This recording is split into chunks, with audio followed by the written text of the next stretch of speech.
Hello and welcome to the Fuel Run Recover podcast. I'm your host, Stephanie Natchuk, registered dietitian, running coach, marathon runner, and mom. This season, we're breaking down running's biggest trends, hot topics, and myths, and turning them into practical nutrition and training advice you can actually use every day. Let's get into it. Hey runners, before we get into today's episode, I want to ask you a quick question. Have you ever wondered if your nutrition is actually helping your running, or is it actually holding you back? If you want to find out, I've created a brand new free resource just for you. It's called the Runner's Fueling Audit. It's a super quick checklist that's going to help you spot the signs of underfueling, low energy availability, or where the gaps in your nutrition might be that are impacting your recovery and actually slowing you down.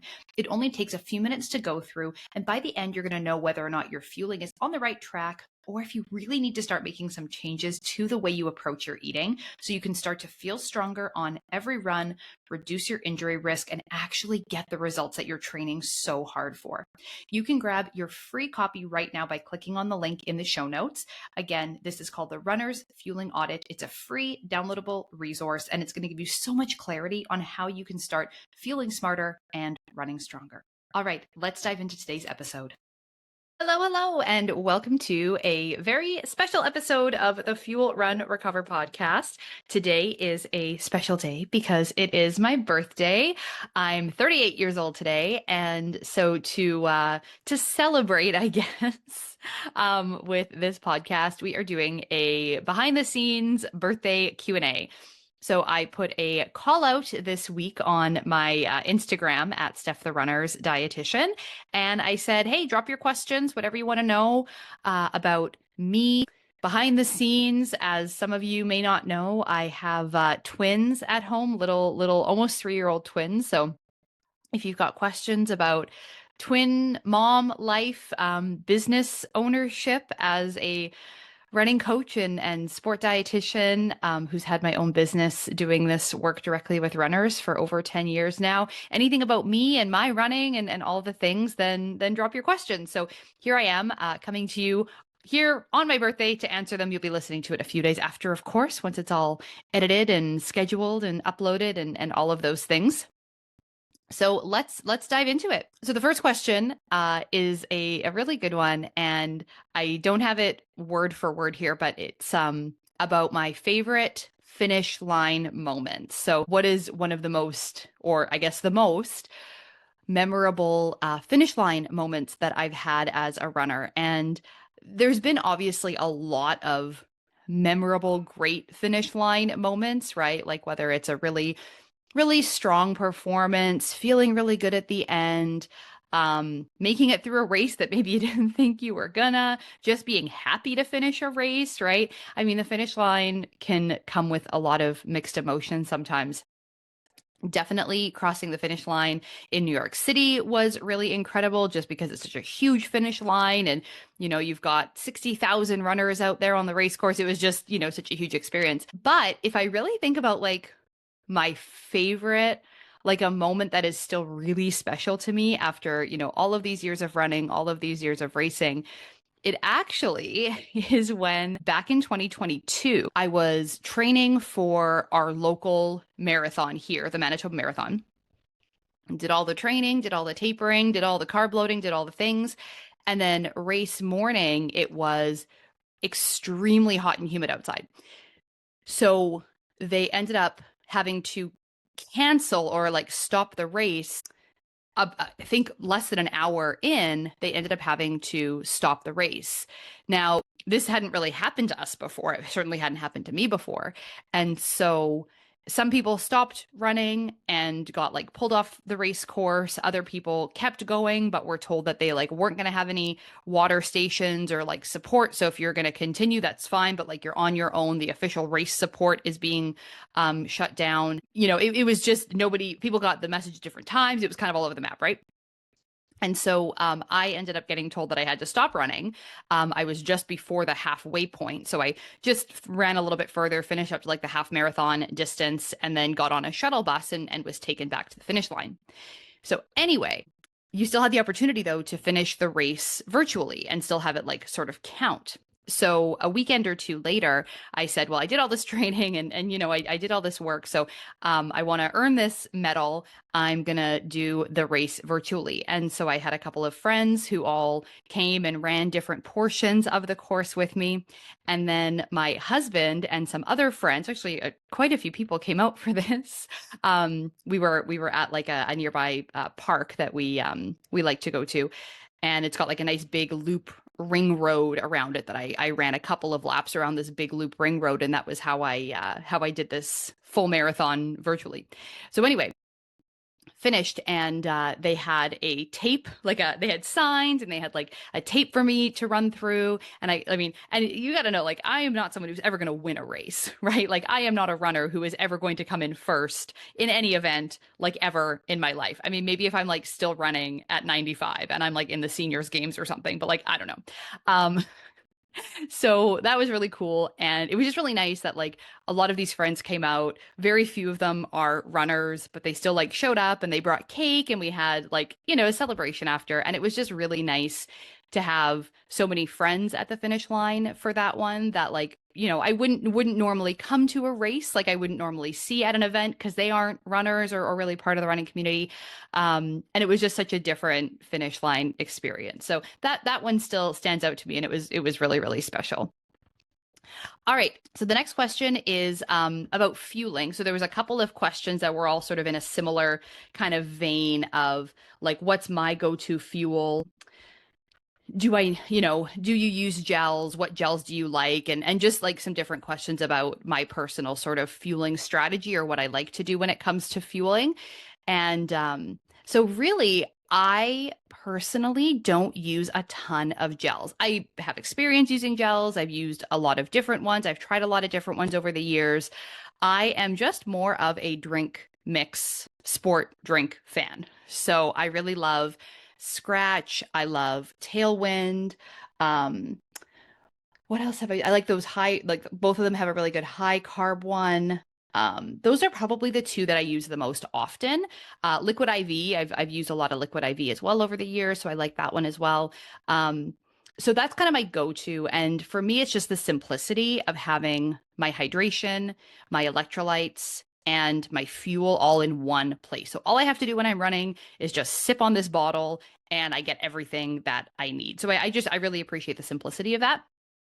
And I also like that these days, I mean, there's so many different products out there, different amounts of sodium and different amounts of carbs and different flavors and all the things, that it's just, I find it really versatile and a really good option.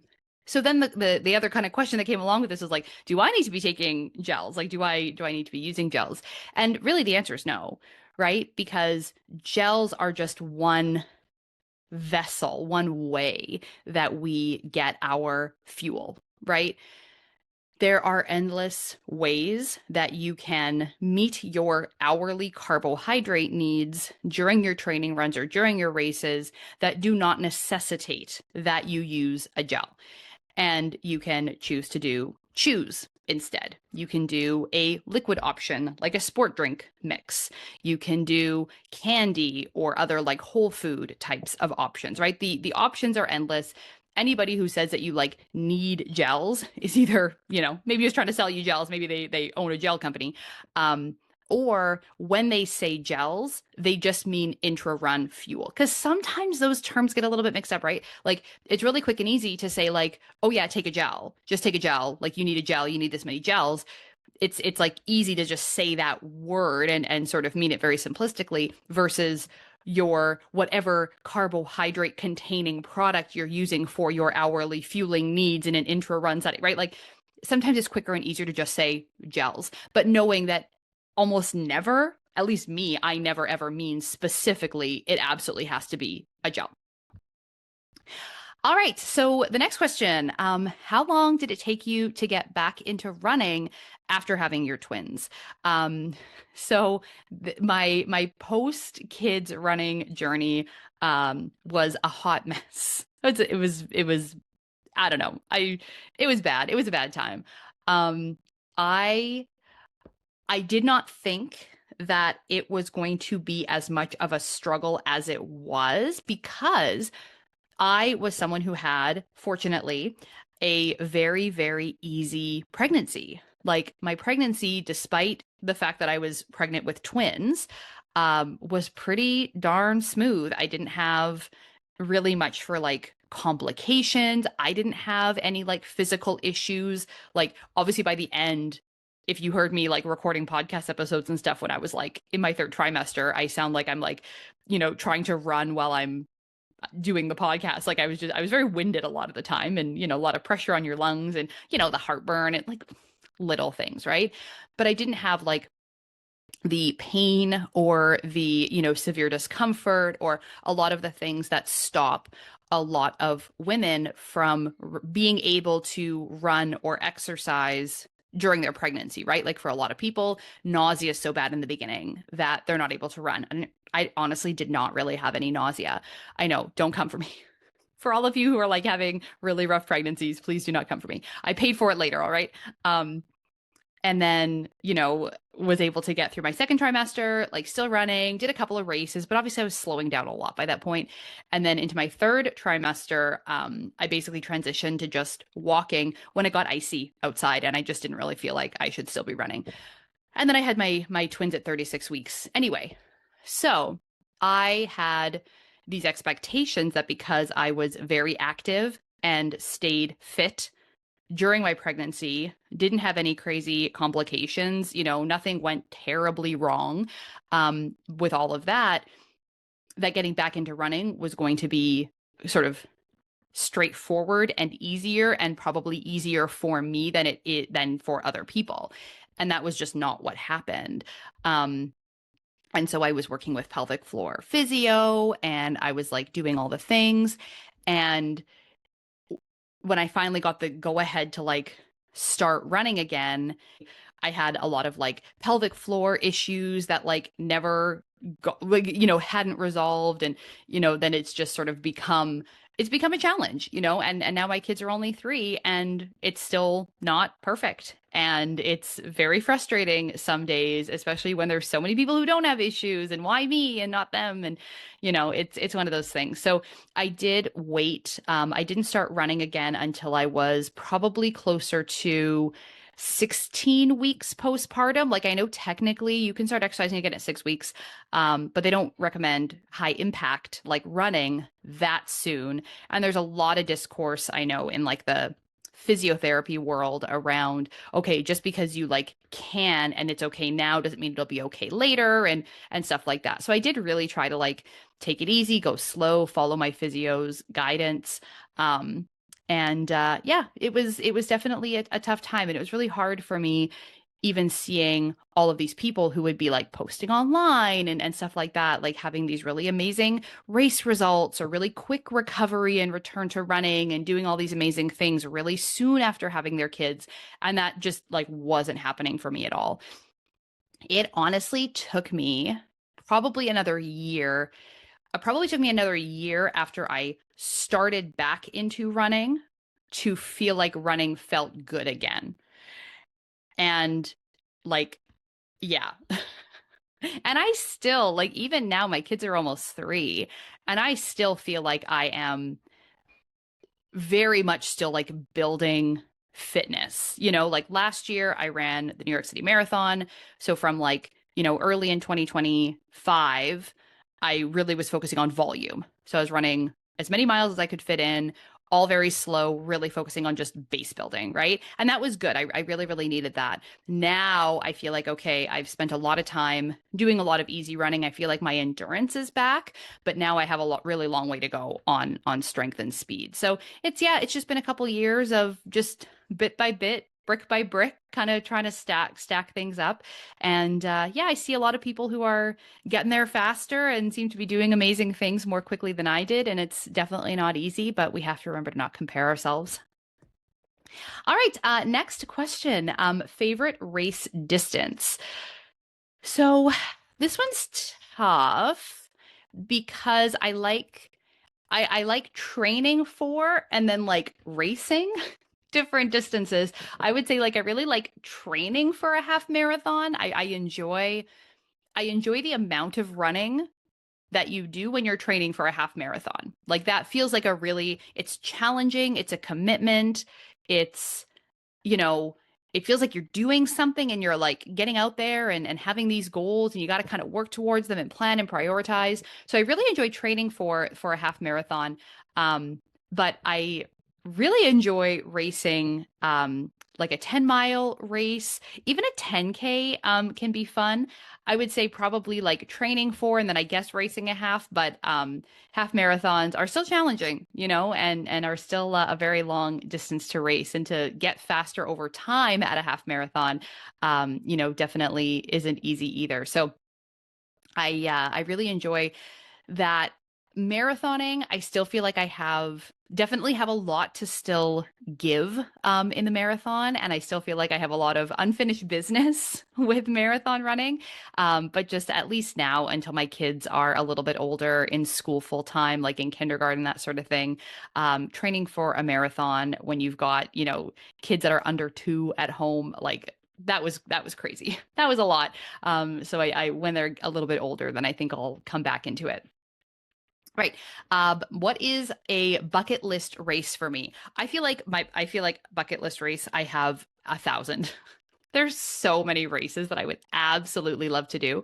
Um, yeah, it's hard to even like boil it down. Like I think about, I mean, I would love to run the Sydney Marathon, go to Australia and run the Sydney Marathon, especially the timing of it being like at the end of our summer here. I think that would be a wonderful time to travel and go do a marathon somewhere else. I mean, Paris, I would love, love, love to do the Paris Marathon. Um, London would be amazing. I did run New York, so like that is a big bucket list race, I know, for a lot of people, but I have done that one. I would love to go back and I would definitely do New York again in a heartbeat. That was a fantastic race.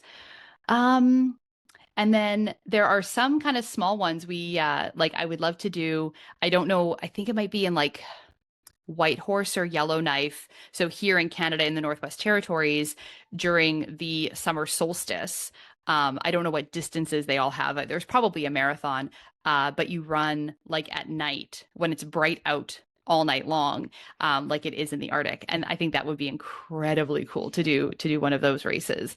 So there's a long list, and as you can see, a lot of them are marathons. So like I said, I still have some unfinished business with the marathon. I definitely want to do more marathons in the future, giving myself a couple of years break from training for those longer distances. I really want to focus now for the next couple of seasons here on speed at the shorter distances and then kind of return to it when I have a little bit more time and it's not such a stretch to be away from my family that much. And then what is my biggest running goal? So in the back of my mind, I always think it would be really incredible and I would love to run a Boston qualifying marathon time. I don't know. I mean, you know what? I would never say that will never happen for me because, of course, as we get older, the time gets a lot more generous. Um, so I think that that is something that I would really like to accomplish at some point in my life. I don't have a timeline for that. It's not like a specific goal, it's not one that I'm like actively working on at the moment. It just is a pretty far down the line. But I think honestly, I just would like to continue to get faster and just be a stronger runner. I would also say at this point, like I would like to be better at racing. And I know that like for myself and a lot of the clients that I work with, like racing is a skill and you got to do it a lot to get really good at it. And so especially coming off a couple of years of like, COVID and then pregnancy and then postpartum and just like having a lot of years of racing where I wasn't able to really like race my best, like train for and execute and race. And, like just when you're pregnant, it's hard to get fitter when you're getting bigger and slower every single week. And then after kids, like it just takes so long and, you've got so many other priorities. So it's like now is kind of the time to actually focus on myself as a runner again. And so I'm just kind of taking it like one small step at a time. All right. Favorite shoe brand. So yeah, this is another question that comes up a lot around like different brands, different products, different things that we use. And this kind of like the fueling, right? Like kind of like the fuel where there is no one size fits all. Everyone has their preferences. There's no best, there's no one brand or one product or one thing that everyone should be using hands down.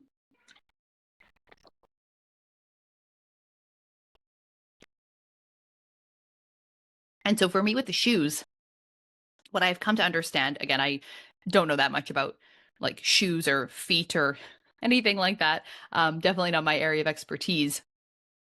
Is that the shoe brands that work for me tend to be the ones that are like narrower fit and as opposed to like ones that tend to run a little bit wider. So the two brands of shoes that I end up wearing most often are Asics or Mizuno's.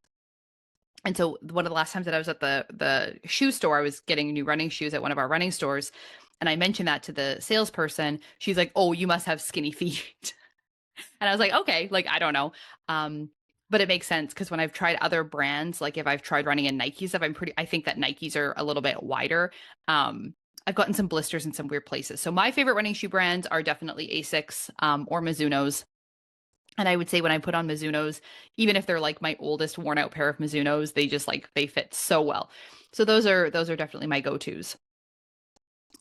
All right, next question is, were you always a runner? Absolutely not. Absolutely not. You are listening to a podcast from a now sport dietitian and running coach who was not I mean, I am not a naturally gifted athlete. I am not a genetically blessed, talented runner or anything like that. As a kid, like like just even having to run like a mile as a kid was in gym class was like excruciating. I was not a fit, athletic child. I definitely was not a runner as a kid. I actually got into running. It was 2013. 2013 was when I ran my very first half marathon. And the reason I got into it was because I was a personal trainer at that point. I had already been a personal trainer for a couple of years, but I didn't like work with runners. I didn't know anything about running or run coaching or anything like that. Um, but the big thing at the time was those obstacle course races. So the Spartan races or the one that my friends and I were going to sign up for that we were planning to do um like there was the dirty donkey run, like they were the obstacle courses but they were like the muddy dirty like obstacle courses, those sorts of things. So we ended up doing a bunch of them when they made their way up to Manitoba, but this one that we were planning on doing was like a big, like really hard, like crazy one. The ones that came here that were sort of the local ones were like 5Ks, 10Ks, that sort of thing. And so they were a lot more about like having fun, getting dirty, doing your thing on the obstacle course versus it being this sort of monstrous physical challenge, we'll call it. So anyway, this one that we were looking at, and I can't even remember the name of the race, but they were like anywhere between 12 and 14-mile races. And so I basically was like, huh, well, if we're going to train to do this 14-mile or, whatever race, I better be able to run at least 14 miles, right? Like you need to be able to do this and cover this distance. So, despite not knowing anything about running, I knew enough that I was going to need to build some endurance to take on that challenge.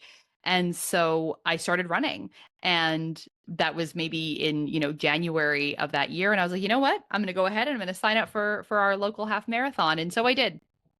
And that was sort of the beginning, say the beginning of the end for me when it comes to running. I made a tremendous, tremendous amount of mistakes running that first half marathon. And ultimately, all of those mistakes that I made and like how I'll say sort of poorly of a job I did training for that first half marathon um, led to a lot of frustrations in sort of the coming years after that. Like I finished the half marathon and I trained and I made it across the finish line mostly in one piece and had an overall fine experience with it, but then trying to like replicate that initial experience. I don't want to call it success, right? Beginner's luck. yeah, I made it through by, being in my early 20s, and that probably carried most of the way through.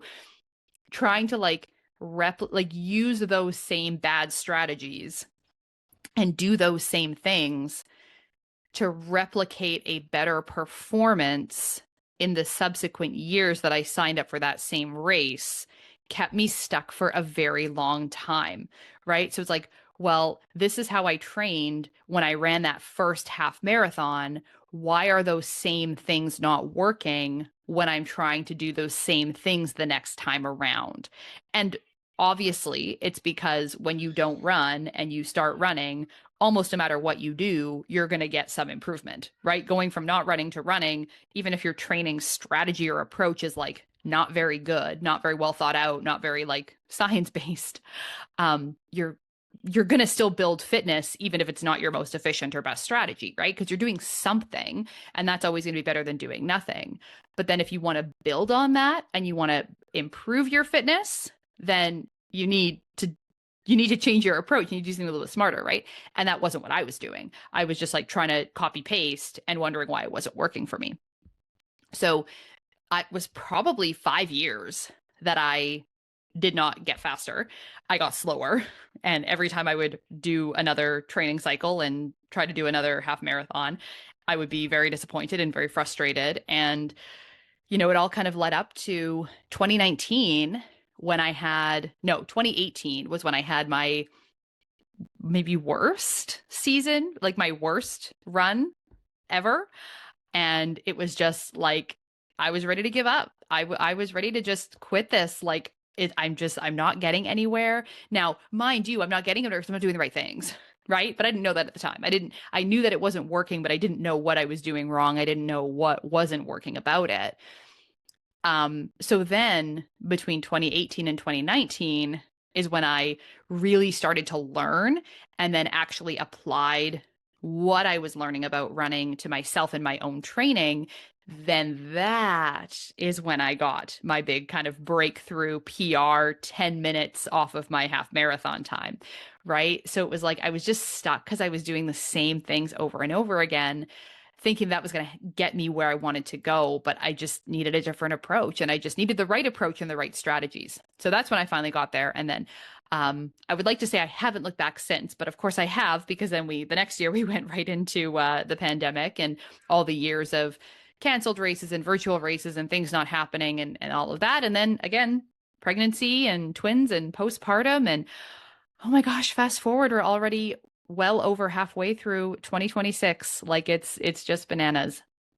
But of course, I am not giving up on myself or my goals, even though I am another year older now and all of that. I still do truly think that I have a lot of improvement to make. I've got a lot of potential still to give, and I just need to keep working at it just like everybody else.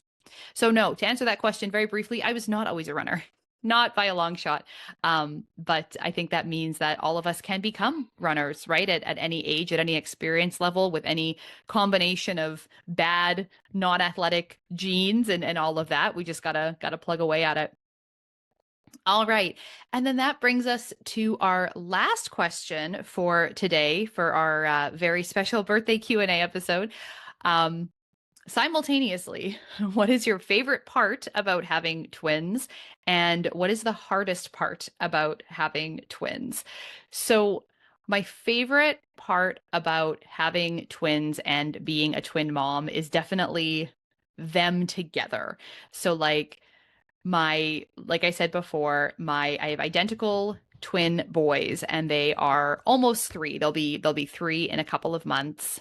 And their interactions and their um when they play together and when they talk to each other, oh my gosh, when they sit there and they have like a little conversation and like make plans and ask each other questions, like oh my gosh, listening to them just chit chat back and forth is the best part of my day. Hands down, the best part of my day is just so cute and so funny, and like getting to sort of hear and see like the way their brains work and like the little wheels turning inside there in like real time, asking each other if they want to play. The other one saying yeah, and then the other one turns to me and it'll be like, Colby said yeah, or Luke said yeah. Like, oh, I just love it. It's adorable. So the two of them together and their interactions and the way that they like play together and run around together and entertain each other and all of that, like it's just so special.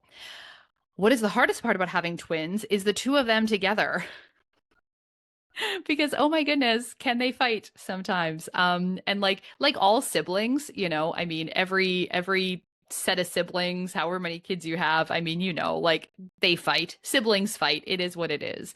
Um, but I think with twins, it's a little bit more because they have way more communication skills now than they ever did before, right? Being able to like talk to each other, but of course, they're toddlers. And so there's a lot of forgetting that we can talk and we can communicate verbally when we're frustrated or we're upset. It really quickly descends into, the hitting, the pinching, the biting, the kicking, whatever it might be, crying and getting frustrated with each other. So it's a lot of work on remembering that if we want someone to stop, we say stop. We don't just push and hit and kick and whatever. So there's a lot of refereeing, we'll call it, around the two of them. And, just having to manage that a lot of their stuff is shared. And again, if you've got two kids of two different ages, they're not necessarily, your stuff is your stuff, your clothes are your clothes, and mine are mine. And maybe we have different toys and interests and things and that sort of stuff. Whereas with twins, like all their stuff is shared or 90% of their stuff is shared. They do have some items, some like special items that are just theirs, but a lot of their toys and their clothes and a lot of their stuff is theirs together. And we spend a lot of time with them together and that sort of thing. So yeah, the best part is that there's two of them, and the hardest part is that there's two of them, and every day is a new adventure. But all in all, I mean, I love being a twin mom, and I love having twins, and the good and the bad. You kind of got to take it all. So all right, so that is it for this week's episode of the Fuel Run Recover podcast. I hope that you enjoyed listening to a little bit of the Q&A and a little bit of the behind the scenes of me and some of what's going on over here. And yeah, all right. So we will catch you back here for next week's episode. All right. Bye for now.